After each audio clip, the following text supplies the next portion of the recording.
We are back for another episode of the Barrel Banter, and a good one at that. I am really excited for all of our listeners to hear this. We just had a blast spending time with none other than Tim Dillard. So, David, why don't you? I don't think he necessarily needs an introduction among Brewers fans, but for those that aren't familiar with Tim Dillard, who is Tim, and maybe tell the origin story of how this podcast even came to fruition. Mm-hmm. Yeah, go back a few years, and I was working for the Milwaukee Milkmen, the American Association Independent League team down in Franklin. Tim Dillard was playing for them actually that year, and we ended up crossing paths at some point before one of the games, and talked a little bit. I ended up being in one of his videos, those dub smash videos he makes where you lip sync and act to the video. So that's how we got connected initially, and then ran into him at the Timber Rattlers game where Woodruff was making his rehab start last week. So we talked with him a little bit, and we were like, "Hey, do you want to be on the podcast?" And he agreed to it. And we were even asking, like, maybe in the off season, and he was quick to say, "Well, let's do it this Saturday." So went ahead and recorded with him, and it was a great time. Yeah, absolutely. And I think Brewers fans obviously all know he's one of the most, I guess, fan forward players, and now of course broadcasters. Super approachable guy, and really treats everybody the same. Like you wouldn't know if he's talking to a random fan who just came up to him, or if he's talking to Bob Uecker, like he talked about. And it's pretty cool, the people that of course he gets to rub shoulders with. He talked about overhearing conversation between Dusty Baker and Bob Uecker, the perks of course working in baseball in the position that he's in, but some really, really cool stories that he shared. I enjoyed hearing about 2008 when he made his debut. Of course, was the year the Brewers broke the playoff drought that they had, and talking about CC's impact on the clubhouse, Prince Fielder's impact on the clubhouse. And actually, we talk about the trade deadline a lot, and additions, subtractions, needs, all those things. But Tim really did a great job of, I think, from a player's perspective, also sharing what goes beyond that and the clubhouse, which just as fans, we can't obviously see the impact that has. So I thought it was a really great perspective, and really, really enjoyed hearing many stories. He did share the most famous. You actually have to listen to the end if you want to hear the most famous person that Tim Dillard has on his phone. But we did talk through that a couple of times, and yeah, David, anything else that you'd add? Certainly was a lot of fun to have Tim on the show. Mm-hmm. It was interesting to hear his background in baseball too, from his time growing up with a dad who played and coached professional baseball, and then going to a junior college and playing really well there, and even being a catcher, being drafted as a catcher, and then making the switch to being a pitcher. So it was great to hear Dillard's background, to hear about his career, and especially at the end, just kind of talk about random things, random connections. Oh, I was at that game, that kind of thing. A really enjoyable time.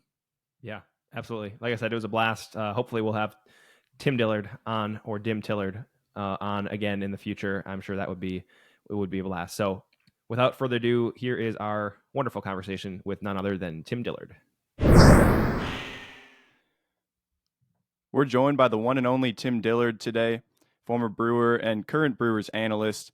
Tim, thanks for joining us. I wanted to get started by talking a little bit about how you became famous, partly through your pitching, but also through your videos. You made a lot of videos when you were, I think, particularly in AAA. How'd you get started with that? Was that something that just kind of was spur of the moment? And did you ever expect to make the videos as big as they ended up going? Well, I appreciate you using the word famous. I don't feel like that's entirely accurate. I think we both know that. I don't know. I think in AAA, it was probably like I don't know what season it was, like 12th. It's like 12th or 13th season in pro ball. And I had played all the cards in the clubhouse, cribbage, board games, because you do have a lot of downtime. You do. And instead of sitting around in the clubhouse just kind of messing on my phone or playing ping pong or something, I was like, I'm gonna start making videos. I had a teammate, Brent Leach, that I'd known for like 20 years. He said, you need to get this Dub Smash app, and it's the app that you could you make the video but it has audio there. So anyway, I was introduced to that, and I made like 50 videos in like 24 hours. I couldn't stop. It was so much fun. My first one was the Anchorman, where he's like, it's so hot, milk was a bad choice, because I had the beard and I looked like a disgruntled Will Ferrell anyway. So yeah. Then after that, the teammates were. I was like, hey, we need some actors, and so we started putting together these little scenes. And some guys were like really willing. Some guys were like, I am not going to do this at all. But once they saw how fun the process was, a lot of people got on board, and we had a lot of fun. And I think the reason I got popular. I'm not going to use your word. You got Your famous. famous word. But the reason it got popular is because, number one, no one was really doing stuff like that, especially in a clubhouse. Clubhouse is it's a very close knit area. You don't film stuff in there. You don't talk about what goes on in there. But I think because I'd been with the Brewers for as long as I had been, dating back, actually, they drafted me in 2001 when I was in high school. So we know each other. And fast forward 15 years, and they were cool. They were like, we trust you. You're not going to make us look bad. And we know that you're just having fun. So that's why I think I was granted more access than most people would if they had had the idea before. But it was awesome. And I get text messages all the time from former teammates like, hey, you remember that video? I talked to Woodruff the other day. We were talking about his favorite videos that we made. It's just, to me, it's almost like a timeline to remember where we were at those junctures in life and who we were with, and it just brings out a lot of memories. And we got the video graphic, you video it and be able to have those memories. And I don't know, I miss it. I miss the clubhouse. Listen, being a broadcaster is cool, but nothing can compare from being in a professional clubhouse. Mm-hmm. Did you have a teammate or two that were particularly good actors in those videos? Yeah. I mean, a lot of guys were good. Nate Orff, he could act pretty good. Hader was really good, actually. I went back and looked. Corbin Burns was actually in a lot of the videos that I didn't know he was in that many. I'm trying to think who would probably be in the most. Jim Miller. We only had for like a month. We had him in spring training. I think he got released about a month during the season, and he's probably the teammate I talked to the most. And we talk about videos and stuff. He was only there for a short time, but we made like 100 videos. I remember one we did. It was from. You ever watch How I Met Your Mother? I haven't. No, you haven't seen it. Sorry. Well, I mean, it's pretty good. Anyway, they're talking about how they utter the words that every man will utter at some point in their life, and it's like, we should own a bar. And so we shot this scene in the clubhouse, the old clubhouse in spring training, and it took like 50 takes because I had like a coffee cup in my hand, and he was like going to knock it out, and we just kept breaking character over and over and over again, and it was so fun. And then we wasted like an hour of our lives, and it didn't matter because it was so much fun. Mm-hmm. So on a given day when you were going to make the videos, did you get to the ballpark early to make them? Or is it like, I'm already here 5 hours early, I might as well just use some of this time to make videos? Yeah. I mean, I was there early anyway. You never want to be a clubhouse guy that shows up late and is the first one out. We'd had teammates like that. Everybody, I don't think you get to AAA, and you definitely don't get to the big leagues being the guy that's the last one in, first one out. I was taught, my dad was a coach and he was a player, and that's just not what you do. You show up early, right? So I was always there early and doing whatever I do, and I don't know, I just started adding videos. So a lot of times guys would walk in the door and they'd be like, hey, what are we doing today? And I'm like, all right, I already got the scene set. I need you to wear this. Sorry. Yeah. First change and then come back. Yeah. So anyway, it was fun. Mm-hmm. I always enjoyed watching them whenever there was a new one that would show up. It would. Yeah. You were in one? I was in one. You're not even going to bring that up? Unbelievable. Should we talk about it? That was fun. Yeah, we can. Yeah, we were. So I was working with the Milkmen just in the ballpark, and I remember seeing you one day. You were working on a video, and you borrowed my chair, the chair that I was supposed to sit in to check people to make sure that they were 21 or older. Yeah, the chair for the the VIP buffet eat and drink section. And then we talked a little bit, and next day we were making a Zootopia video. Mm-hmm. And why was that one your favorite video that you ever made? Why was it? I don't know. It was good. I don't know if it was my favorite. Sorry. Every time I only go back and watch it like very occasionally when I'm going through my old pictures, but whenever I see it, it always cracks me up. My favorite part is the laugh at the end when I think you were playing the sloth at the DMV. I was the sloth at the DMV, just moving slower than Christmas. Yeah. Mm-hmm. And Brett Vertigan did a great job. He was like the perfect. Was it the bunny? The fox or the bunny? Yeah. Whatever it was, he was getting agitated. Mm-hmm. Yeah. Yeah, That's that was I enjoyed that one. But I wanted to go back to the beginning, back to even before your professional career. You mentioned your dad; he was a player and coach. Steve Dillard, he played in the big leagues for some time. Did you grow up in a big league clubhouse? Did you spend a lot of time with your dad in the clubhouse? Was it something that you always wanted to do because you saw your dad as a big leaguer? You wanted to be that same big leaguer one day? I mean, maybe. He was done in the big leagues playing by the time I was born.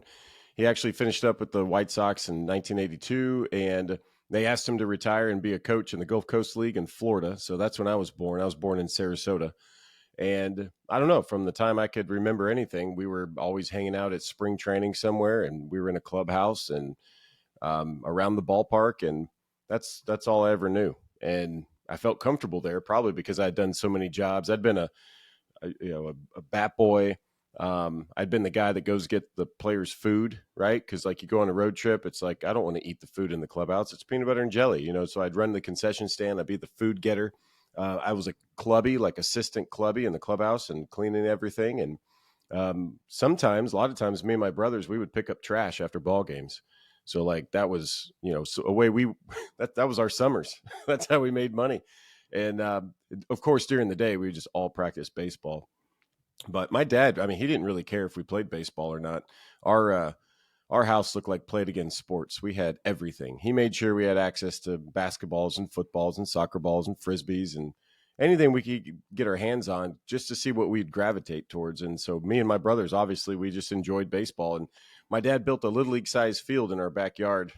So that was cool. And so I learned every position because my brothers wanted to learn, whether it was shortstop, they needed a first baseman. So I went over to first base and learned how to pick. And if I didn't learn how to pick, then I have to run and go get the balls all the time. So I was like, well, I better get good at this.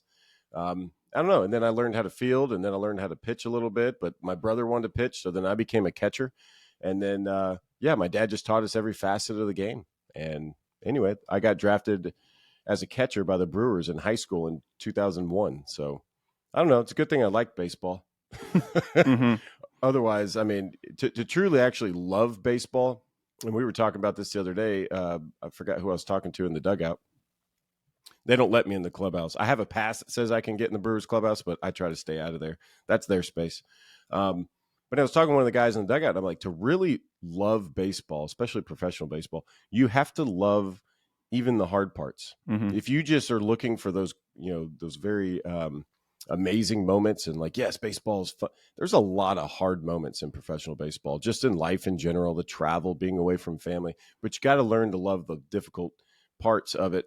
Otherwise you can't fully appreciate it. And I was able to do that. That's probably one of those videos started being made later in my career, is because I kind of been out there and I'd done everything and I'd failed. I'd given up the world's longest homers and I've struck out the side, I think.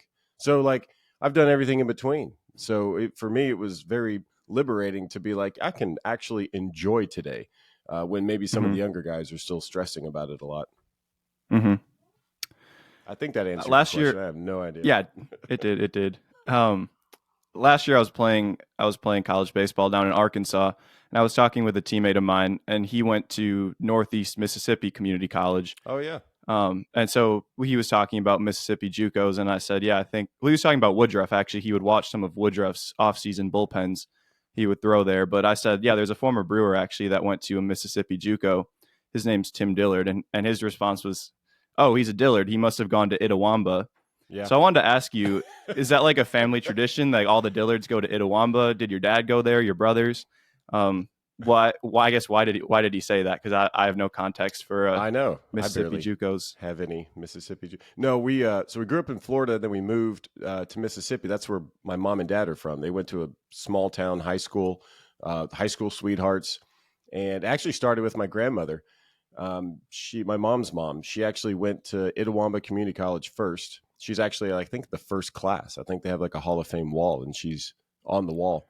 Well, and you're in the Hall of Fame too now, aren't you? I am in the Hall of Fame. It made it special. She was actually on the wall behind me as I was giving my introduction speech. It wasn't for academics. It was purely sports. Is there out there listening? Is there such thing as a community college academic Hall of Fame? Yes, there is. I didn't know that. I didn't even know like I didn't even know you could make I was there for 2 years. Like I didn't Mhm. know I'd make that much of an impact, but we did. My second year there, we did go to the Junior College World Series, Mhm. so And that you was won good. NJCAA Player of the Year, I saw. Maybe I don't know. I saw that on I won some somewhere. awards. Yeah, they gave me some plaques. I mean, they're just my mom puts them in a box and dumps them at my house every time they come by. You should make it the backdrop on your podcast, your Should yeah, Brewers but Unfiltered.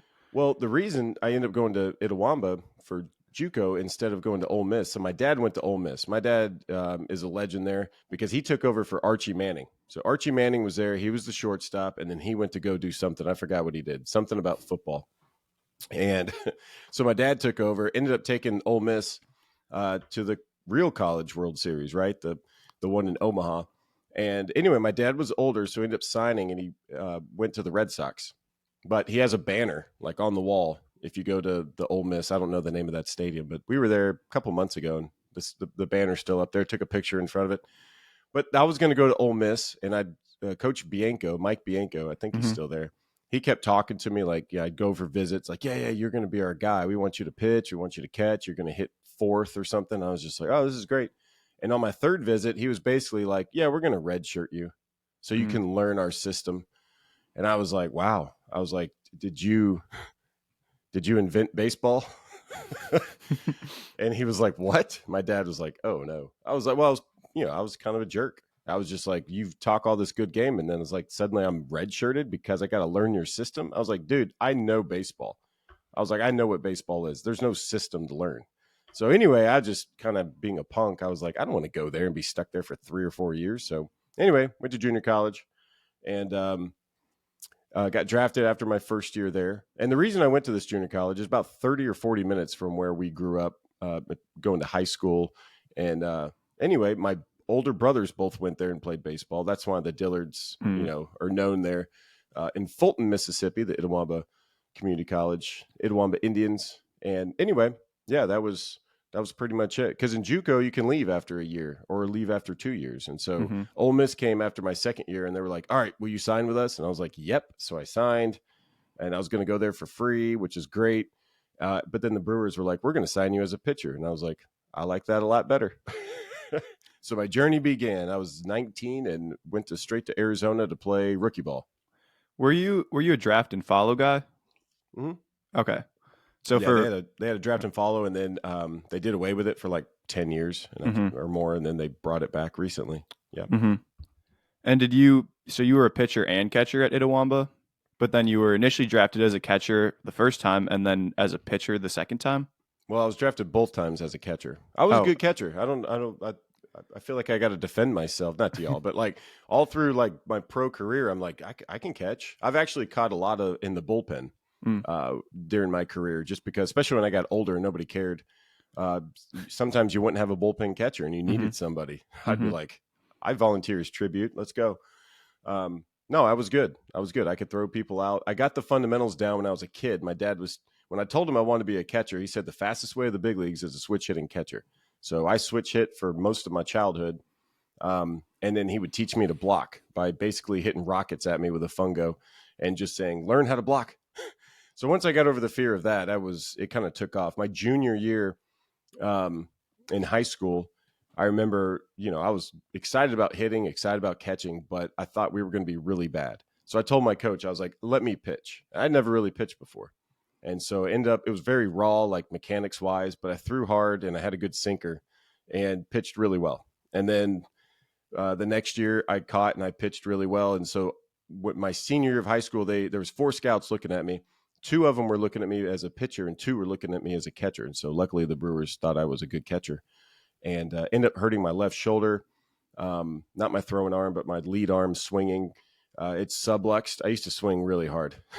And anyway, that kind of led to eventually having surgery. So my first year of junior college wasn't that big a deal. But the second year I came back, I caught really well and didn't really pitch that much. I was just going to be the closer in games that they needed me. And then a lot of guys got hurt in junior college towards the end. So the end of the season. So I kind of started starting games, and we'd play 2 7-inning doubleheaders. So I would catch Mhm. the first game and then I Mhm. would pitch the second game. And a couple of times I think I caught 6 innings, got a save, and then started the next game and pitched 7 innings. So back then, man, I was in shape. you could do stuff like that if you were built for it, and I was built for it. So when it came down to actually signing me, even though they drafted me as a catcher, they came to my house after we lost in the Junior College World Series, and they said, "We want to sign you as a pitcher." And I was just like, "Son of a nutcracker, man! Like, I want to be a guy that's in on every pitch." That's how I always was wired. And then eventually I became a bullpen guy, which I do about as much as the bat boy. And I was like, "This is brutal." So if I could go back, I would go back as a catcher, Okay. which I think I still could do it now. So if you need to throw bullpens, let me know. Okay. Was it a difficult transition when you got to the minors? Because, I mean, you said you were kind of bored. Even like in practice, I know it's like hitters have like 2.5, 3.5 hour practices. And then the pitchers, you're like, do some resistance band work, throw a little bit, and we'll hit PFPs for, we'll hit PFPs for 45 minutes. Was that kind of difficult, or was it more the actual in-game part? Well, I don't know if I've been bored a day in my life. My mind's always going. I'm always getting into stuff. I just can't help it. But no, like during batting practice, I didn't care. When everybody else was, kind of groaning about it and they're standing around, I decided I was going to be a power shagger. I would just run, pick up the ball, work on my footwork, work on my mechanics. You want me to go shag in the outfield? Dude, I was the best outfielder out there. Right. Ask Tyrone Taylor, man. I would let him if he was doing live reads off the bat, he would do that for, a couple rounds, and then he would be done, and then I'd fill in for him. Or if the ball got by him, I would run. I did that for almost 2 decades, man. Like, just that kept me in shape, right? Like running around in the outfield like it's recess when you're in elementary school. You're just like, freedom. You're running around. It's fun trying to rob home runs. I really enjoyed it. A lot of times I got to catch up at like second base. Guys are getting live ground balls, or maybe they're getting ground balls on the side, and they want to turn too. So I would just be a target. I'm good. I'm pretty big. I'm a good target. Or I'd play first base when they would be throwing the ball across the diamond. And because I could catch it, guys really wanted me to come and be their guy to catch up for me. So anyway, between that, and sometimes they'd let me hit fungos during batting practice. So there was always something going on if you were looking to do that and wanted to do that, or capable of doing that. So I don't know. I was like, if I'm going to be a pitcher, I'm going to be the most well-rounded pitcher you possibly could be. Did you ever have coaches or players get upset with you or tell you, like, warn you not to go so hard in BP? Because I had that happen where I would power shag too, and they're like, "Hey, be careful around the wall," because like I'd crash into the wall, and I'm like, whatever. Well, I mean, if you're going around crashing into the wall, maybe not crash. I wouldn't recommend that. No, well, actually, no one ever said a word for a long time, until I think I was in the big leagues. No, I might have been in AAA. If you remember when Mariano Rivera blew out his knee on the warning track, because he's pretty famous for power shagging. Excuse me. And he was running back to the wall, but he was wearing turfs. He's wearing turf shoes. And so he blew out his knee. That was a huge deal. Everybody's looking at me like, "Are you going to stop power shagging?" I'm like, yes. Yes, I am, because me and Mariano Rivera are on the same level. Like, when you think of him, you immediately think of me. No, I was like, no, I wore spikes. I wore spikes all the time. I wanted my legs strengthened by wearing the spikes, running around in the outfield. A lot of guys don't do that. A lot of guys don't even wear metal spikes anymore, honestly. But I did, and I wanted to make sure I could stop and go. But I was safe. There's certain outfields you don't want to try to field a rocket off of, because you may wear it in the face. So you just got to know your surroundings. But I was very safe. But at the same time, I robbed a bunch of home runs in my day in batting practice. I would always station myself like right at the start of the warning track. And then I just sit there, and sometimes you'd only get one ball, one opportunity. Well, here's the tricky part about batting practice. So whatever dugout you come out of, everyone's going to shade that part of the outfield, because nobody wants to go that far away. So if we were on the third base side, I would go run out the right center. And if we were on the first base side, I'd go out the left center, and I would just hang out there. And after a while, like, guys, there was other guys that would kind of power shag like that, but they were pretty rare.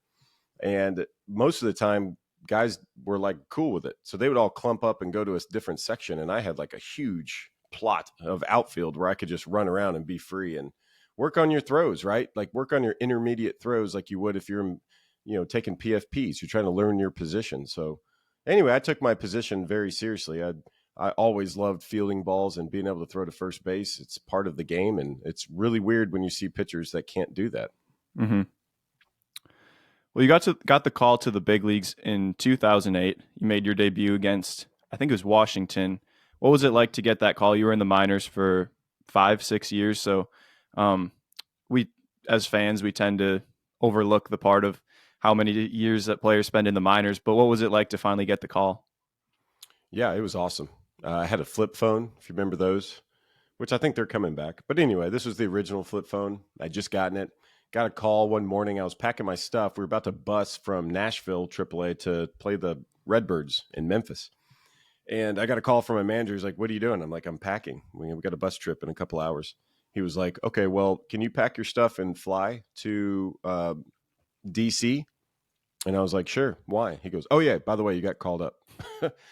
And I was like, "Okay." He's like, "This is your flight information." I forgot what it was. He's like, "But you need to get to the airport. Come get your bag at the field and then go to the airport." So I was like, "This is amazing." So my wife was still sleeping. So I ran in and woke her up. I was like, "Hey, I just got called up to the big leagues." She was like out of it. She was like, "Oh, that's awesome. Great." Get up. She says it wasn't like that, but I promise that's exactly how it happened. Well, So how we would go to she the remember? airport. Yeah, you didn't know. You're out of it. It was like 6. It was like 6 or it was like 5:30 or 6 in the morning. So yeah, the sun wasn't up yet. But we got to the airport early. We were trying to get a flight as quickly as we could. Didn't have any money. So we were getting her a plane flight and we had to put it on a credit card. It's like the biggest purchase we ever did because we were going to Washington, D.C. Last minute, basically, and it was Memorial Day weekend. So apparently that's a huge deal. Nationals had a brand new like $1 billion stadium. It was big. It was a big deal. And so for us, we landed late. She took a taxi straight to the hotel and I went straight to the field. And the taxi driver dropped me off at like the other side of the ballpark. And I was wearing a suit. And to this day, I don't know why I was wearing a suit. Apparently you're supposed to wear a suit when you get called up, but I was sweating through my suit. So it did not look great. And I'm carrying my big old bag with me. And I'm walking through the tunnels under the stadium and almost get run over by like the broadcast bus, which is like the last one. So like getting off the bus is like all the broadcasters. Euchre's like laughing at me. He's like, "Look at T. He's just sweating through his suit." It's just like, this is awesome right now, but I got to get to the clubhouse. Anybody know where it is? So they're directing me to the clubhouse. I get there, immediately go out and play catch with Marcus Hannell, bullpen catcher, come right back in, literally change my practice jersey to my game jersey, get the candy bag, and go straight back out to the dugout for the anthem, go straight to the bullpen from there. Game starts, and I'm in like the 6th or 7th inning. It was crazy. Like I was like, I haven't even breathed today, I feel like. But luckily it was over really quick. Can't really remember a lot that happened, but I did strike out Aaron Boone. That's all I have. That was my day. And then I got to throw to Jason Kendall, which was great.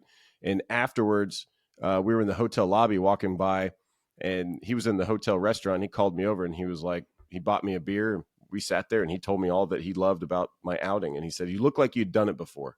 And that was like the coolest thing because I had Jason Kendall's baseball card growing up. So I made sure to tell him that every chance I got. Do you eat a lot of candy in the bullpen before your outing? I don't. I don't? used to. No, I mean, if you know you're pitching that day, you don't want to eat a bunch of candy. But sometimes the game gets long. I mean, maybe not now with all the rule changes, but back in the day, you were, especially if you couldn't get away from the bullpen. If it's one of the bullpens, you can't go like backside Georgia reverse and get to the clubhouse. If you're just stuck out there like an island. I remember Albuquerque. I loved going to Albuquerque. It was a tough place to pitch. It's like 4,500 elevation. And anyway, it's really fun to hit there. So it's really challenging as a pitcher, but you go out the left center and you're just stuck out there. There's nowhere to go. And so they had the best snacks. So I would just get a whole bag of snacks. And I sat out there and I'm like, if I get in this game, I'm going to come in like, I've been eating since the first. But anyway, you kind of learn how to figure out what you need, and you kind of have to be ready at any moment. You may be in the first inning, you may be the 9th. So I remember one time I had a whole bag of snacks, and anyway, I was in the first inning. So all my bag of snacks, all the other guys got to feast upon them.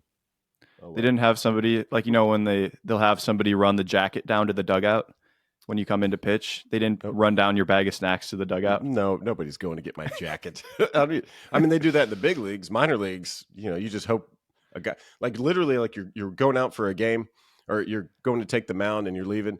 You try to put your stuff together so that somebody can easily grab it at the end of a game. Mm-hmm. Usually you just ask somebody like, hey man, will you grab my stuff? Like, yeah. Okay. I'm gonna go face these hitters. Okay. All right. Like that's, yeah, it's the minor leagues, man.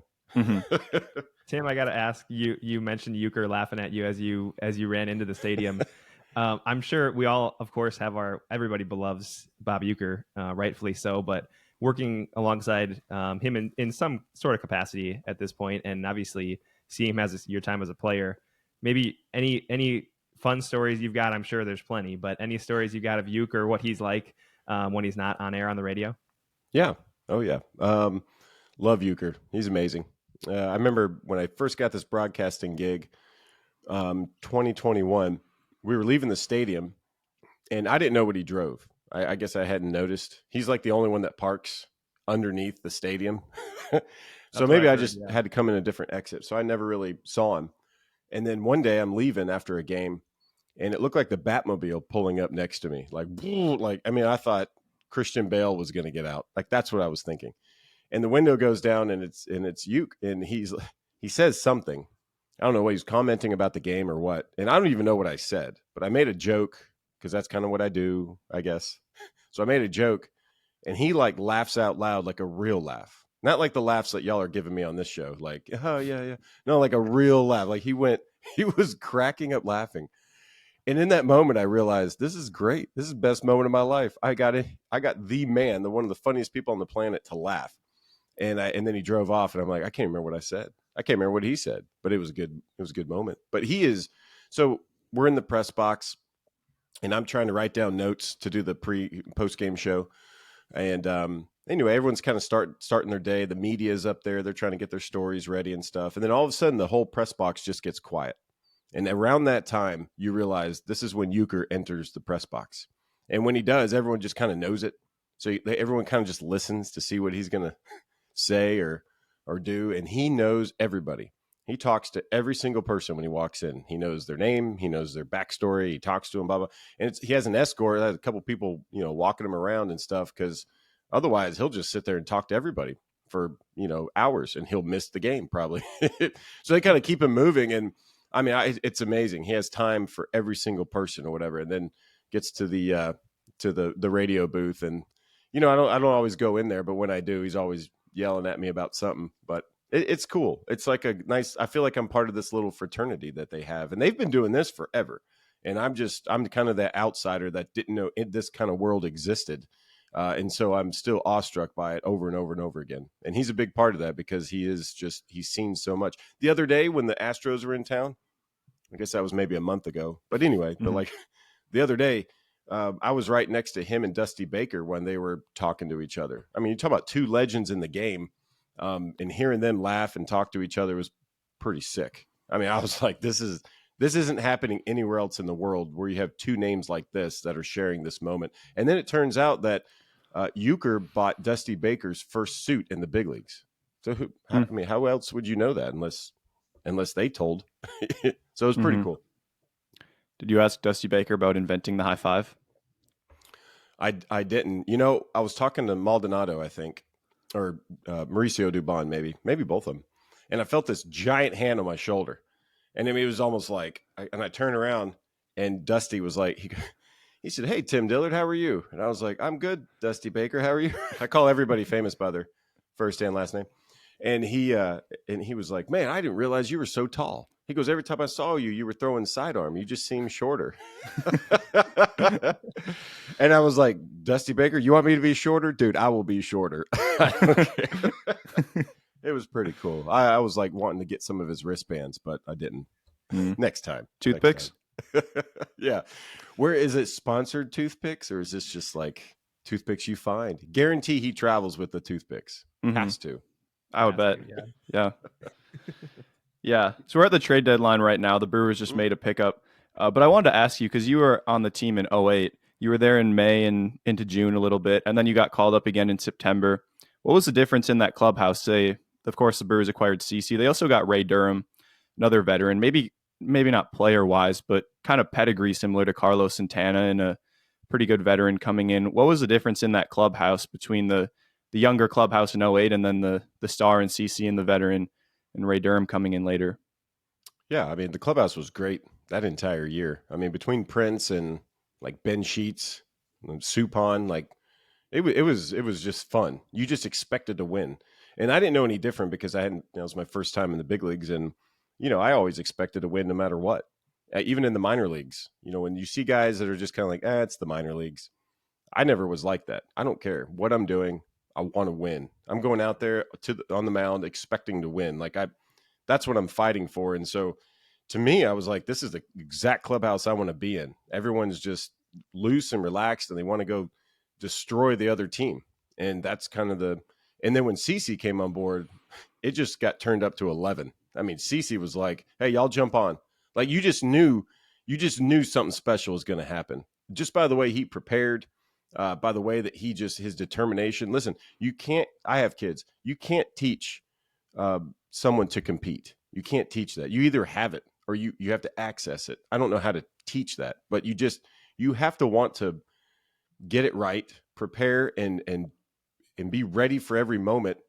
That's competing. I mean, you look at Brandon Woodruff. I saw him the other day pitching. I love watching him compete. I loved it when we were teammates. I love it when he's pitching for the Brewers. I don't care if he's pitching for the Wisconsin Timber Rattlers, where I saw y'all. It was great to see. Mm-hmm. And he competes like every pitch, and that's what CC does. And you can see it. You can see it. That's what he loves, and that's what I saw in the clubhouse is that kind of competitiveness spilling over into other guys, and it spilled over into me too. I was like, dude, if I ever thought I was a good competitor, like maybe I wasn't, maybe I was terrible at it. I don't know. But watching it firsthand, you're just like, this is what it looks like. You want to be the top of your game. This is what it means to be a competitor. Look no further than CC Sabathia.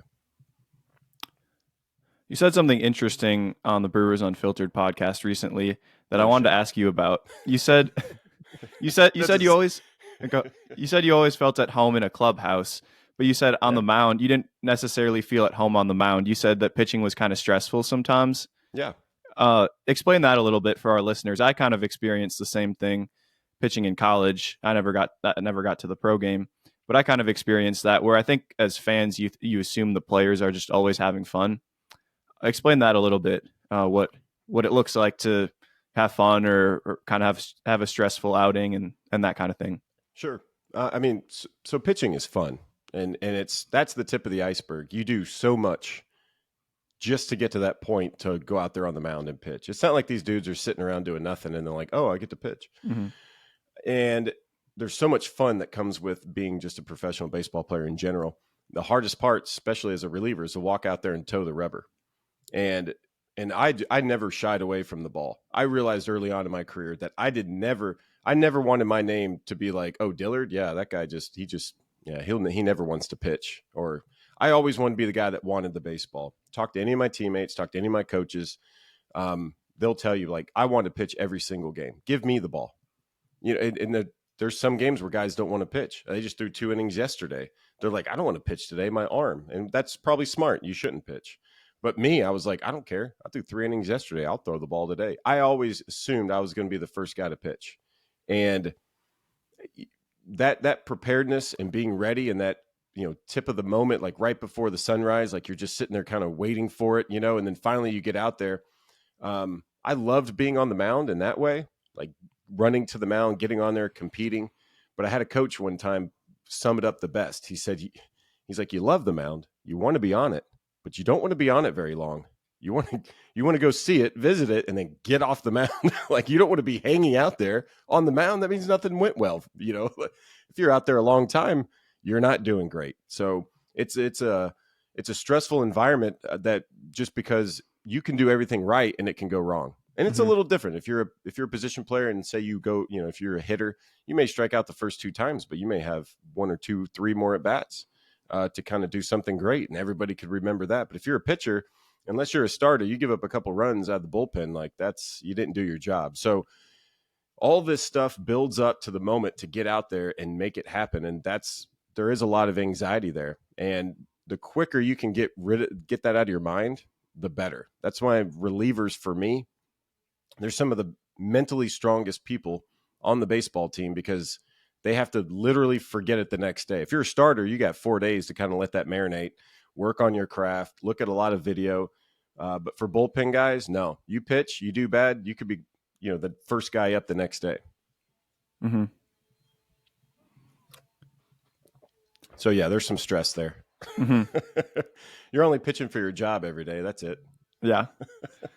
Yeah, well, there's less security too. I mean, I think nowadays in the game, players move in and out even more than they used to in the past. But definitely, if you're a starter, there's at least a little bit more security in that role, I would imagine, than especially a middle relief arm. We see, the Brewers go through 50 to sometimes 60 players in a season, and a lot of those guys are relievers. So I would imagine that maybe weighs on relievers maybe more. Would you say that's the case? Yeah, if you're not a contract guy, but even if you do have you may sign a 1-year deal, and if you don't cut it, you're gone. I remember talking to LaTroy Hawkins. LaTroy's awesome. He was a big mentor for me, just how to prepare in the bullpen, how to look at the bullpen. I remember asking him, this is probably year 17 for him, 18, because he ended up pitching like 21 years. And I asked him, like, how do you keep getting a job? How does this work? He says, I stay healthy. He's like, and I'm cheap. He's like, I'm cheap. I'll sign, and guys are like, hey, he's on the team. There he is in the bullpen. And even if he does bad, they're like, well, we can keep him around. It's not costing us a lot. And there's really not a lot of pressure. If he signs a huge deal, then that comes a ton of pressure. So for him, he got to bounce around, go to different teams, wherever he wanted to go. And, as a reliever style, like, he was solid. He knew, and he was low risk, I guess. You knew he was going to pitch. You knew he was going to grab the ball. K-Rod was that way as well. I remember K-Rod pitched like a whole bunch of days in a row. I guess he was making a lot more money. But the idea is, if you don't have that security, it can be a good thing in a way, because it makes you even hungrier. Like, you can get complacent. Sure. If you're a guy that makes a ton of money, I think the danger there is other people, the coaches or the front office, thinking that, oh, you just took the money and ran with it. You're not hitting good, so he must just be, he doesn't care. And a lot of times everybody cares, but when you're on that one way or the other, minor leagues or big leagues, like, you better make something happen. And that's super stressful. That's where guys will go out and pitch, and they give up a run, and they walk in the clubhouse like, oh man, especially younger guys, like, oh no, I just screwed this game up for us. And it's a terrible, lonely feeling. And that's when you don't sleep the next day, and you tiptoe back in the clubhouse the next day. Like, is everybody mad at me? Like, unless you create an environment there by the coaches, it starts with the coaching staff, to be like, no, we're all a part of this. Like, we don't blame. There's no blame going around. We lose as a team. And when you see that play out, things get better. But I've been in clubhouses where, yes, I definitely feel like I just lost it, and everyone's looking at me like, you just lost this game. You did. We all did our part for 9 innings, and you came in and screwed it up. I remember that happened to me in A-ball, and it never really happened to me before. And anyway, I took that one pretty hard. Mm-hmm. Was there a difference between, you were there in 08 and 11 when they made the playoffs, but you were also there in 09 and 12, I think it was, on the non-playoff teams. What was the difference in the vibes in the clubhouse with the team? And do you think that the playoff feel is something that this 2023 team has? Yeah, 08, it was just good. You just knew the team was good. 09, I was only there 6 days, so I wasn't in the clubhouse that long. In 11, I think you knew it. I think you knew it early on too, because you had 5 starters that gave you a chance every single time. I think they only used 6 starters that entire year, because Chris Narveson, I think he was fixing his glove in St. Louis, and he stuck a knife through his hand or something. And Marco Estrada had to pick up a few starts. But when's the last time a team only had like 6 starters all year long? So you knew it was special when you got, Greinke, and Yo was doing amazing. So you got these guys, Randy Wolf, Sean Markham, like, everybody was doing their job. Everybody went 6 or 7 innings. And in the bullpen, you're just like, dude, this is easy money. We felt like bandits. We put our shirts over our mouths and nose, and we'd be like, psh, psh, psh, like we're stealing money, because you didn't need us. They go 6 or 7 innings. Then you go to your big guys. You got Axford or Takashi Saito, or, whoever was down there, to just fill in the last couple innings. So you knew the team was good. Then in 12, I think there was a lot of pressure there. but I think once Prince Fielder left, the clubhouse changed. I think the whole dynamic changed. I don't think anybody saw that coming. They probably could have guessed it, but I don't know if they guessed the impact. And maybe I saw a little bit of that with the Josh Hader trade last year. Like you could see the ripple effects right away from the players. You just could. It's like, this guy is not here anymore, and you realize how big of a presence they are. Prince was great. If the team lost, even a tough loss, it's like as soon as he got in the clubhouse, he'd make a joke and kind of let the tension in the room kind of dissipate.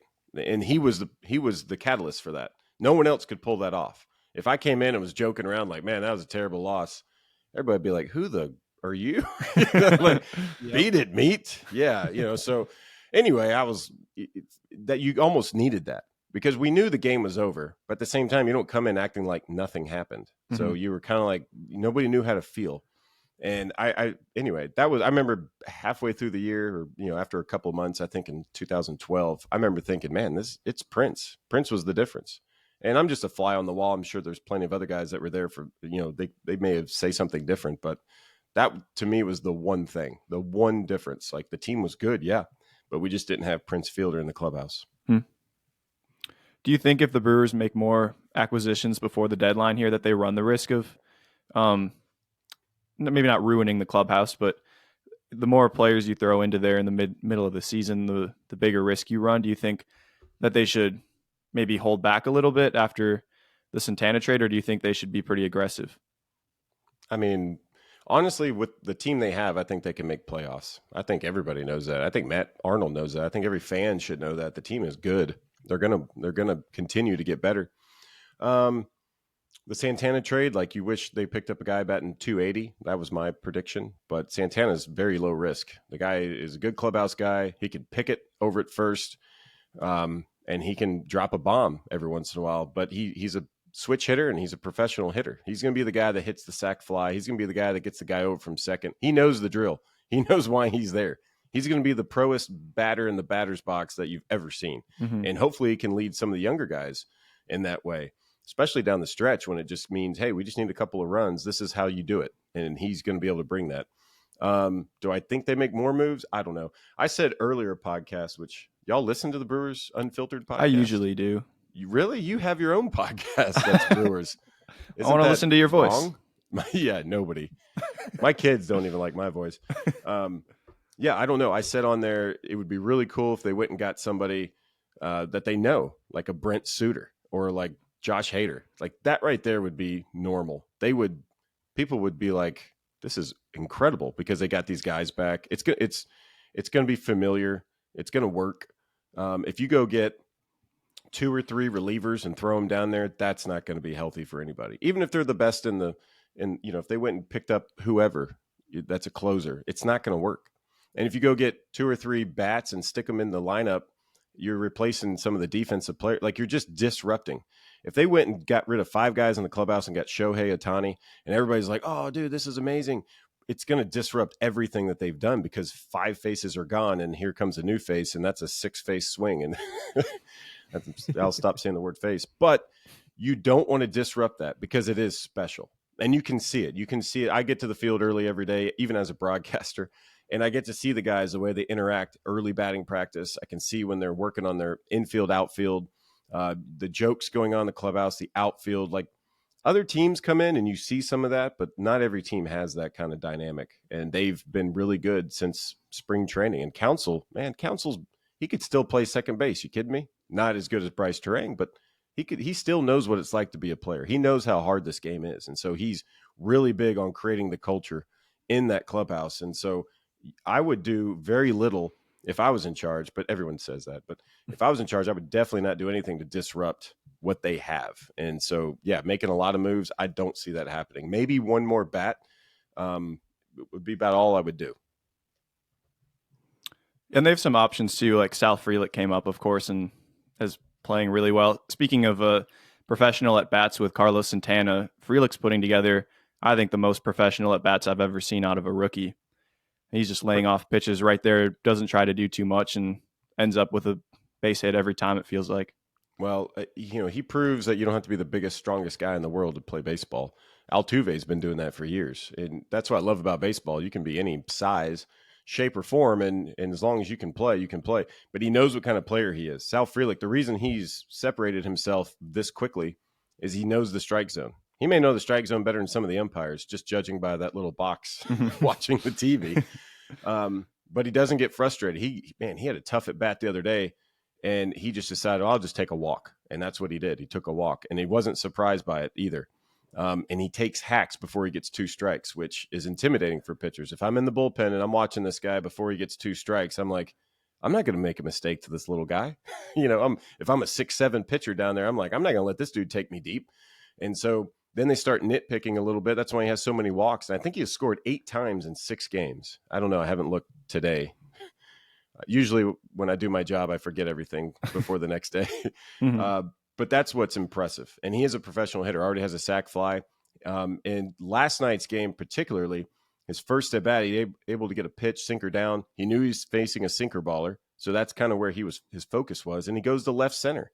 Like that right there is what a lot of times has been missing, I think, the last like 5 or 10 years just in baseball. A guy that's just smart hitter rather than try to hit every ball in the gap as hard as you can, pull side, or hit a home run.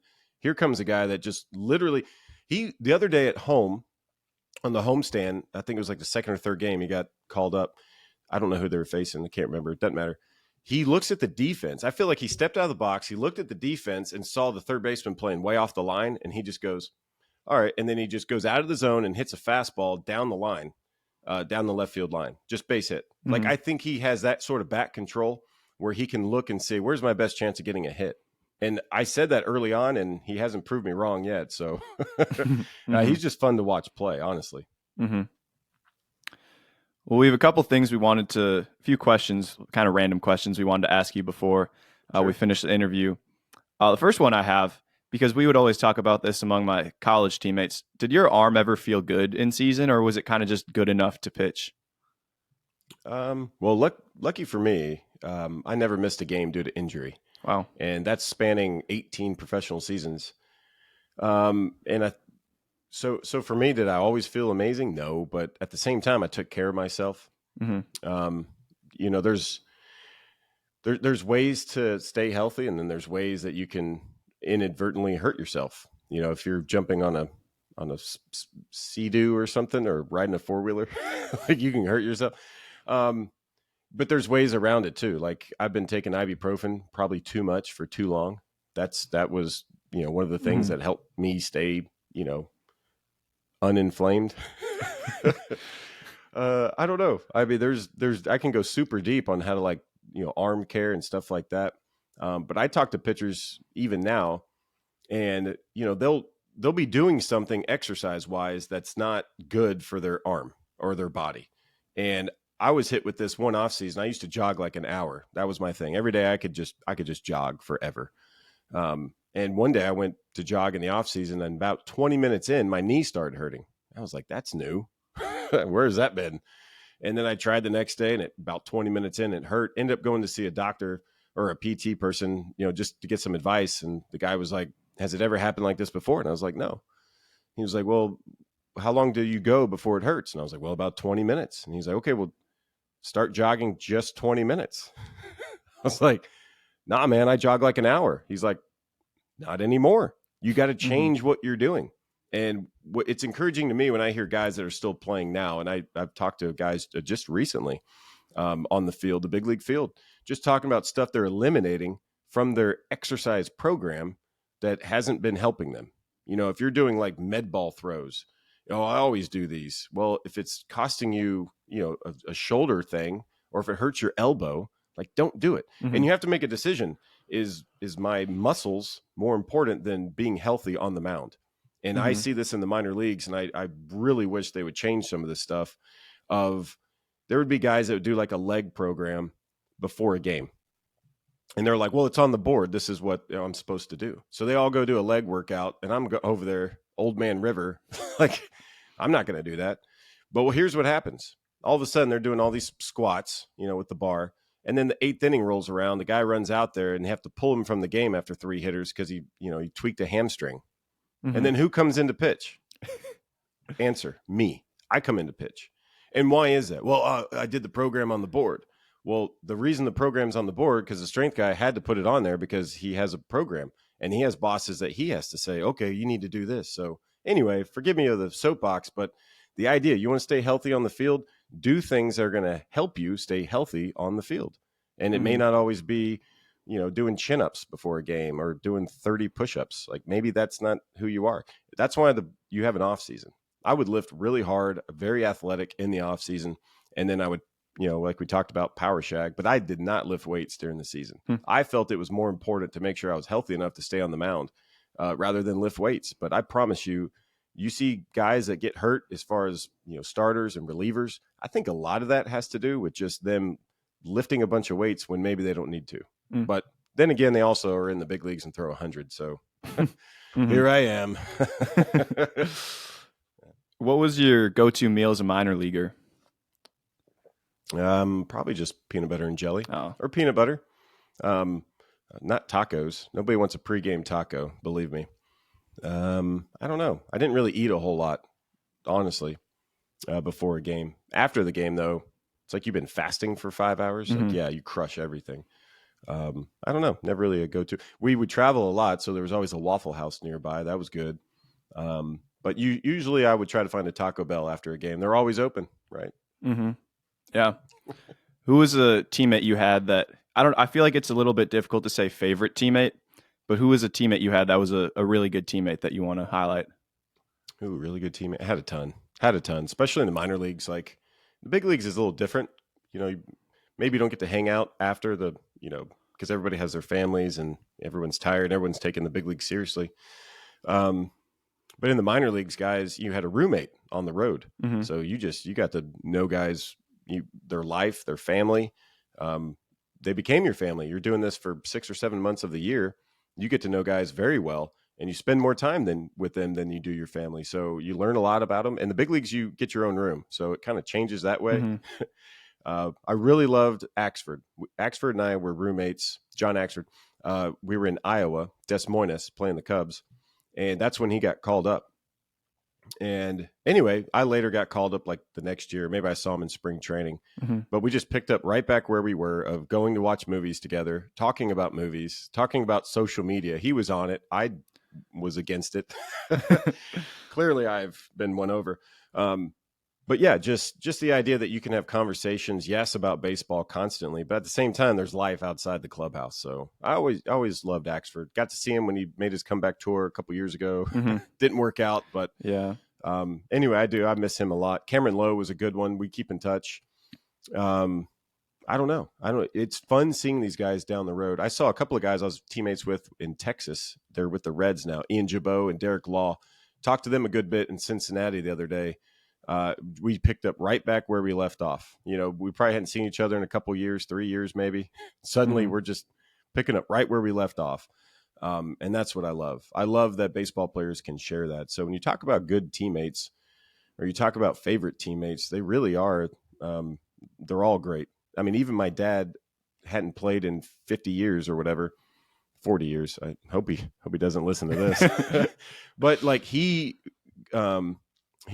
talked to an old teammate on the phone. They were teammates with the Cubs, and I can't remember his name off the top of my head. It's going to bug me, but hadn't spoken to him in years and decades. And they got on the phone call because I saw this guy's daughter, I think. So anyway, ends up they reconnect and they talk on the phone for like an hour. And it was like the best. It was like the highlight of his month, right? Like he just was, they get right back in, they're reminiscing, they're talking about what they went through. And the reason that it works is because baseball players know what baseball players go through. So you cannot see a guy for 5, 10, 30 years. And then when you see him, you just know you have shared and done that together, and that's understood. And it's pretty amazing. Who's the most famous person you have in your phone? I love this question. First time I've heard it. Let me look. I don't know. Who's considered famous? Other than you, obviously. I got 2 Cy Young Award winners. That's pretty famous. You going to say, is it Corbin Burns or does Corbin Burns not give you his phone number? I don't know. I probably can just reach out over Twitter. I use more Twitter messages than anybody. So during the pandemic, I tried my own podcast, right? Like everybody did. And I wanted to do something where I was like, what do big leaguers do during this hiatus? And so I Twitter messaged everybody, got hit back up by Pete Alonso before he deleted his Twitter, Adam Wainwright, Fernando Tatis Jr. Like I just sent out these feelers and like got all of them back. And I just, I was asking guys about travel hacks. Like, hey, you travel a lot. Like, what do you do? I carry my own pillow everywhere I go. What do you do? And you get to hear these kind of feedbacks of what these guys do. I don't know who I have in my phone though. Let me see. This one here says Apple Incorporated, but that's probably just like a toll-free number. No, you don't have the. Well, who's the CEO of Apple? See, I forget his name. Cook? Tim Cook. Tim Cook. Of course, you would know. Is Yuka in there, or is Yuka a home phone guy? Does he have a cell phone? He has a cell phone, I'm sure, but he probably only makes calls from the cordful phone. I don't know. I don't even know what you consider like any baseball player you can think of. I got that in bunches. Famous though. I'm not even in the right headspace for this. I'm trying to think of like musicians. I don't think I know any musicians. Actors. No. Oh, the guy that plays Chewbacca. Really?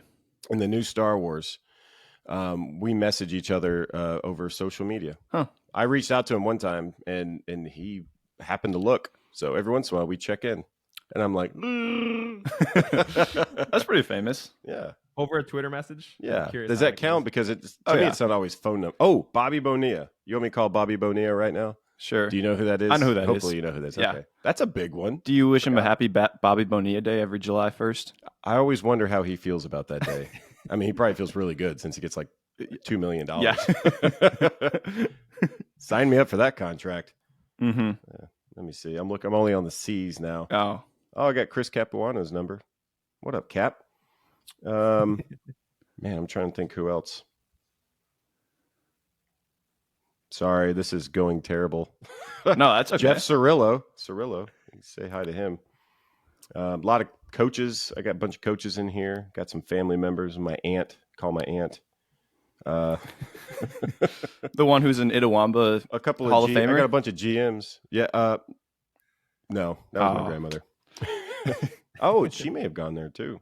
Yeah, it's just and when we grew up in Mississippi, we lived for a few years, we lived basically within 5 miles of everybody we were related to. Oh, both directions. Like any road you went to, it's like, be careful. You're probably related to these folks. Anyway, we've since dispersed, but yeah, everybody, college right down the street, 30, 40 minutes away. That's why everybody went to ICC. mm-hmm. My brother's pretty famous. I got his number. I don't know. I don't know have anybody good in here. I'm looking. Yeah, sorry. I got some college coaches in here too. Oh, Eric Gagne. Eric Gagne's pretty famous. That's Cy Young. Yeah. Another Cy Young winner. That's a good one. Oh, I'm seeing some names I haven't seen before in a while. Teammates from like 20 years ago. Let me see. Got Hader's number. What's up, brother?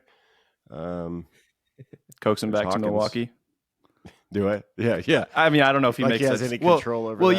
you said you have you have some GM's numbers in there. So you reach out to Hader, say, "Hey, Hader, do you want to come back to Milwaukee?" He says yes. Then you text Matt Arnold and AJ Preller. Hader requested a trade to Milwaukee. Yeah, right. Brokered, that would be cool, though. Tim Dillard. There we go. Yeah, what do I get out of it, though? Nothing. No, $2 million every July 1st. The next stuff like that. Oh, there's Gabe Kapler. There is stuff like that goes on, like especially in the minor leagues. Like you hear a rumor from something, and guys looking for a job, and maybe you need pitching, and guy will text and be like, "Hey, just got released from whatever team. Like you guys need a pitcher." Like I've been involved in a lot of those things, just trying to get guys new jobs, and especially in the off season. Hey, do you have such and such's number? There's a lot of that goes on in the baseball community of like, hey, I'm looking for, the field coordinator's number or the pitching coordinator, or farm director. Like there's a lot of that kind of stuff that goes on, especially when for like 10 years, I could look for a job every season. But sorry, this whole famous phone number thing, it fell flat. I apologize. If I don't know how close you are to Kapler, but I have this little document where I tweet about players' birthdays, and Gabe Kapler's birthday is actually on Monday, I think. So if you want to wish Gabe Kapler a happy birthday, That is the most random. What do you do? Like guys' birthdays? Well, So weird. I run a Brewers account, so everybody's like, okay, "Oh, yeah. happy birthday!" Yeah. I tweeted for your birthday a couple weeks ago. Oh, nice. Got I like appreciate it. 7 likes. Yeah. Sorry. Sorry, I didn't Hey, like it. it's not my fault. You want me to like it? No, I don't like my birthday. Yeah. Hey, happy birthday, Cap. He probably won't hear that. I do see him though every time. So a couple years ago, I actually did a YouTube game. We were in San Francisco, and anyway, I was part of like the press pool for the game, and I'm kind of off to the side. I don't like to ask questions. I don't ever ask counsel a question. I feel like if I want to know something, I'll just ask him later. Mm-hmm. So that way you didn't have to answer it in front of the cameras. Uh-huh. But anyway, there's like 20 people there getting ready to hear Kapler talk before this press thing before the game, and we're all in the dugout. And backstory: so Kapler and I were teammates with the Brewers, and then fast forward, he was farm director or something like that for the Dodgers. So I was looking for a job in 2015, and I actually went to the winter meetings and handed out a business card that said Tim Dillard, RHP, right-handed pitcher, and it had my phone number on it, and I was passing it out to almost anybody that was there. And you saw everybody, every manager, every GM. Saw Luis Gonzalez there. He was like a something for the Diamondbacks. And I'm just passing out these cards, talking to people, a lot of people I did know. And anyway, I saw Kapler, and so he like gave me a hug, and he's like, "Hey man, you coaching now? What are you doing?" I'm like, "Nah, man, I need a job. Like I want to pitch." And he goes, "All right, cool." He's like, he took, he already had my number, but he was like, let me look at your numbers and I'll get back to you. And sure enough, he did. And he said, "Your stuff is great, blah, blah, blah." And I was like, "Well, that's awesome." I was like, "So you're going to sign me?" He goes, "No, man, you're too old." I was like, "Oh man, he got me." I ended up playing for several years after that. But anyway, so fast forward back to the dugout. We're in San Fran. This is 2 years ago in September. And right before everybody's like, "We're going to begin," and they turn their microphones on, and Kapler goes, "Hold on a second." He goes, "Dilly, what's up, man?" Gives me the bro hug. He goes, "I just want to say sorry that we didn't sign you back then." He's like, "We probably should have, because you were throwing well. So glad to see that you ended great and kept throwing the ball. And like you said some nice things." I was like, "Oh, thanks, Cap, but you're kind of embarrassing me in front of all these people." So anyway, you have these moments with guys, and even when they go on to become famous, it's still really cool when they remember little old me. So I have one last question for you. Cool. We were talking about how you don't like hearing your own voice. You've got a bobblehead coming up with the Timber Rattlers. You've had bobblehead giveaways before. Oh, you got it with you. Wow. Yep, they gave me 4 of them. Wow. Based on true events. Look at that. Yeah, actually, I shot the Bratzuka the other day. Yeah. Over there. Yeah. So is having your own bobblehead, is that a bit like hearing your own voice? Like looking at yourself in a bobblehead? Do you generally like seeing yourself in bobblehead form? I don't have a bobblehead of myself, so I figured I would ask you. Yeah, I mean, so I never had a bobblehead while I was playing. The first bobblehead that was made is from the National Bobblehead Museum here in town in Milwaukee in 3rd Ward. And they were like, "Can we have permission to make a bobblehead of you?" And I was like, "Yeah." They're like, "What have you had a bobblehead before?" And this is 15 years in my career, man. Like I was like, "No, I've never had one." So that was the first one. And then, so technically I've had more bobbleheads now that I've retired than I did when I played. So that just kind of sums up my Is that a good life thing and career or a bad thing? I guess. Well, you kind of get immortalized. And I love what they're doing with bobbleheads nowadays. They're just making them more and more outrageous. Like the rowdy with the dogs? Yeah, Brett Phillips had one in AA because he chased a possum off the field or something like that, and he had a bobblehead with a possum. Like that right there just shows a moment. And I got a bunch on my shelf. I got a Carlton Fisk one that I love. I got a clubhouse guy in Round Rock, Texas, AAA for the Rangers. He gave me a Whataburger giveaway of Nolan Ryan after like his 5,000th strikeout or something. So I got that one on the shelf. It's really cool. I got one of my dad. He's the winningest manager in Quad City. To me, the bobblehead represents some sort of connection that you have. Like I'd never met Carlton Fisk. My dad was teammates with him, but I mean, he was just the epitome of like hard-nosed catcher who could hit. That's what I wanted to be. So for me, bobbleheads help remember a moment or a time in your life that you get, that you feel connected to. So when people see my stupid little bobbleheads, hopefully they have a backstory of like, that jerk, he cut me off in traffic. I don't know what the story will be, but hopefully it's a good one. Do you think that the kids in Appleton will sit and look at their Tim Dillard Bratzuka bobblehead and say, when I grow up, I want to be Bratzuka, what do you call someone who shoots someone who shoots a Bratzuker? One day I want that Bratzuka. No, I actually just wanted to shoot it. Like, who doesn't want to shoot a Bratzuka? Right. Like, just honestly, everybody wants to. And so I reached out and they were like, please come shoot it. So that was last year and they let me do it. And then they turned it into a bobblehead, which is, they asked my permission over text message. Hey, can we make this? I was like, absolutely, you can make this. Why would I care? But yeah, I don't know. It's just fun. It brings people to the ballpark. And Woodruff has a bobblehead coming up too. I think he was trying to get his changed to his rehab start the other day. Like, you can't really do that because you sell tickets. But I don't know. I love this kind of stuff. I actually like all the other stuff they give away too, like bottle openers and towels and all that kind of stuff. My house is filled with giveaway stuff from my career. My wife can't stand it. But you can't dry your face in my house without seeing like a Fox the Socks, or whoever the guy was in Colorado Springs. Like, we have towels of him everywhere. And all the kids, like, their bedtime clothes is like all these giveaway shirts and jerseys. Every day we're reminded that, hey, Dad played minor league baseball, everybody. So you got the giveaways. They gave them to the players if they wanted them? Okay. Well, what's fun is at the end of the year, I usually drove everywhere. Or if I was in Nashville, I would just drive home 20 minutes. And everybody's usually flying, right? Or they got to drive cross country. And so at the end of the year, they just leave everything they don't want in their locker, or they give it to me. And I just get like a huge trash bag. And they're like, do you want these 10 miniature Nerf footballs they gave away? And I'm like, absolutely I do. And so then I just bring it home. And a lot of the stuff, if they give like equipment, like spikes or gloves or something like some athletic equipment, I'll usually give it away to like college kids or something like that, or high school kids. But anyway, all the free stuff, man, I don't know, who cares? If it breaks, you don't care. That's what I love about it. And you have it, you enjoy it, and when it's gone, you forget about it. A couple of years ago, you were made an appearance at the Madison Mallards game. Did they have a bobblehead of you? No, I just showed up there. Oh, you did? I messaged him over Instagram and said, I want it was a duck bobblehead. Oh, really? It was a duck swinging a bat, I think. And I was like, can I get one of these bobbleheads? And they're like, yeah, we'll ship it to you. And I was like, well, I'll just drive up there if you get me a free ticket. And then some guy, a military guy, messaged me over Twitter and said he would love to, hang out. You see me at a ball game, but he lives in Madison. And I'd remembered that. So like a few weeks later, after I realized I found him on my little Twitter message thing, I messaged him, was like, hey, what are you doing this particular day? And he's like, nothing. I was like, you want to go to this Madison Mallards game? He was like, yeah. He's like, can I bring a couple of friends? I was like, sure. So I went back and I was like, hey, can I get 4 tickets to this game? And they're like, absolutely. Next thing I know, I'm showing up. I'm throwing a first pitch. I'm in the radio booth for a certain inning, and we're out in the duck blind eating like a whole bunch of food.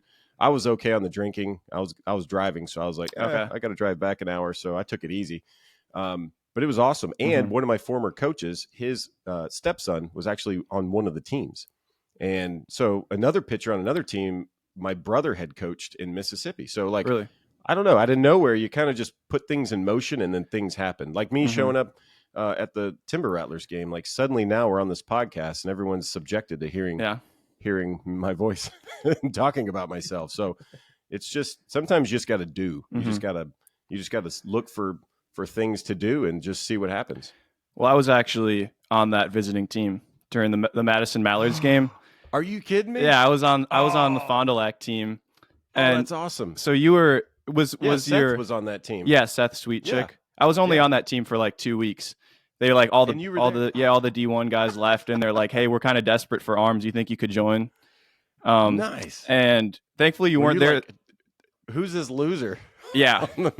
Yeah. Well, they're like throwing out the first pitch, Tim Dillard, and I'm like, "Hey, I know that guy." I was like sitting in the bullpen. So I don't know if you've ever like been in all the intricacies of the field, but the duck blind is literally, well, now they changed it, I think. But at that time, the duck blind was right over the bullpen. So while you were sitting up there drinking. Well, I was underneath Oh, underneath the like duck right blind. right behind the wall and right. Dude, you should have yelled at me. I Yeah. saw So all of you were coming probably by, standing going on to the pitch. on the fence because we were like there was like the deck where people would stand, and we were sitting right under that. Dude, that's awesome. So Man, I wish I'd yeah. have known that. Oh, you waited till now to I reveal it. think I may have messaged you. I maybe. I mean, I can look I'm not it sure. up. Moment of truth. No, I don't know if I can or not. You know whose number I have? I have the Canadian Bachelor's number in my Really? phone. How about that? Didn't even know that existed, did you? No, I didn't. Is that a Jim Henderson connection or a No. Axford got that one? Nope. Oh, it's funny. I'm glad I looked through my phone. Oh, I got some agents in here. Some baseball agents. My bad. Yeah, I'll stop looking. Sorry. A lot of broadcasters. I'm surprised. You know who I have in my phone? Tim Kirchin. Oh, because of the Kirchin's in my impression you phone. made of him way back. I do give off a good impersonation. Yeah, Impression? I don't know. impersonation. There you go. I give off bad impressions. Yeah, it was I met him in 2011 and saw him off and on a couple years, and then I don't know.